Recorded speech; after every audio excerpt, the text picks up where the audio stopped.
God damn you. God, you're a fucking imbecile. I hate you, but I love you so much. Can we make out now? It's so hard not to love me. It is. It is irresistible. I'm going to unhook this microphone cable from this little plastic piece down here. So we're back for part 2 of Super Mario RPG Legend of the Seven Stars. Are we actually going to, like, keep track of our parts on this? Yeah. Because I've noticed that's... we've held it together so far, but we always seem to have a big issue with that. Yeah. Oh, man. It's become kind of a running joke in our videos, actually. Yep. This is so much more comfortable for me personally. Oh, yeah. To just sit here and hold this microphone. Oh, definitely, yeah. Drink beer and watch you play video games. Do you know about timed hits? I do. But just for the purposes of demonstrating to the audience, actually, let's go through the tutorial. Yeah, because this is one where we could actually really run through the game kind of deeply. Oh, yeah. May I read the tutorial? Certainly. First, push A. A stands for attack. And you attack. Push A again to attack. Wait a second. Hit A again here.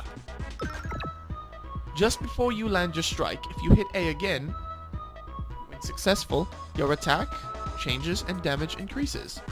Basically, you get to hit him for more damage. Hit A prior to attacks too.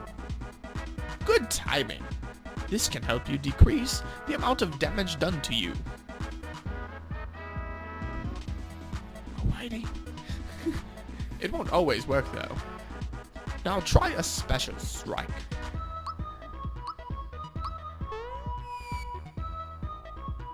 Push Y here. He's moving so fast, there's 2 of him. Your attack will be more powerful.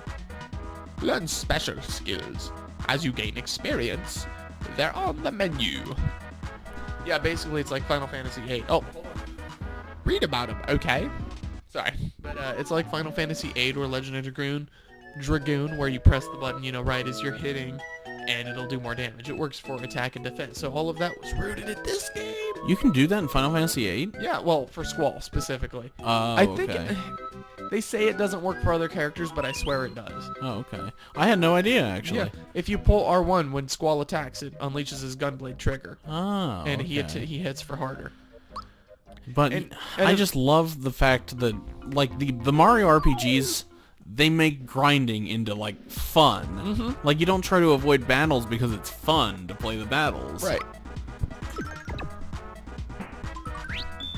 I love getting those where your HP just like zooms upward. Oh god, yeah. It's so convenient. Or they increase your flower points to maximum. Yeah. By the way, people, HP obviously your hit points, but flower points are your like special skill points, kind of like magic points. Exactly, like MP would be in any other RPG.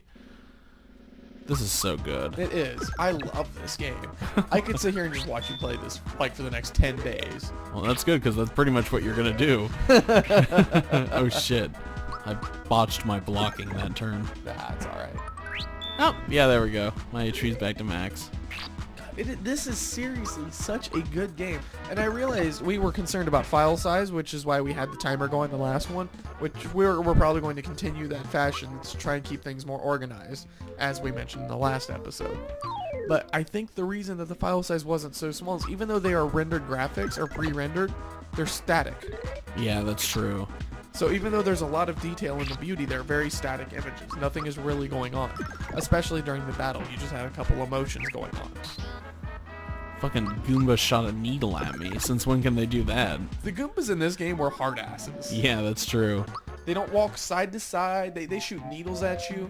They jump, they bite, they walk in all directions. What I also love about the Mario RPGs is that like the Mario series has become kind of like homogenized. Yes. And like kind of Disney-ish. Like not a lot of things can have like an edge or a personality. But in the Mario RPGs, the Mario characters actually get to shine and feel like real characters. Well, to be fair, I will say that Luigi always seems to have a personality in all of the games. He's never a main character, but they always make him actually, have emotions and do cool stuff.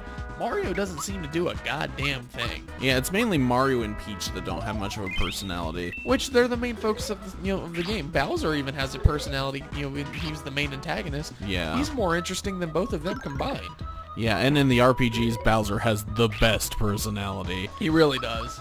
Because they make him into like a fucking Gaston from Beauty and the Beast, like bumbling, like still kind of threatening, but like an idiot too. I love it. I love this game. Me too. So much. I love this series. Either after we finish this, which I know that's going to be a while in the first place, but after we finish this, either I'm going to do Whitey solo of Paper Mario, or we should both do it. Because Paper Mario is good too. I could always sit here and give extra commentary while you play Paper Mario. Exactly. And I loved Paper Mario growing up. That was one of my favorites. The badge system. Oh yeah. So fun.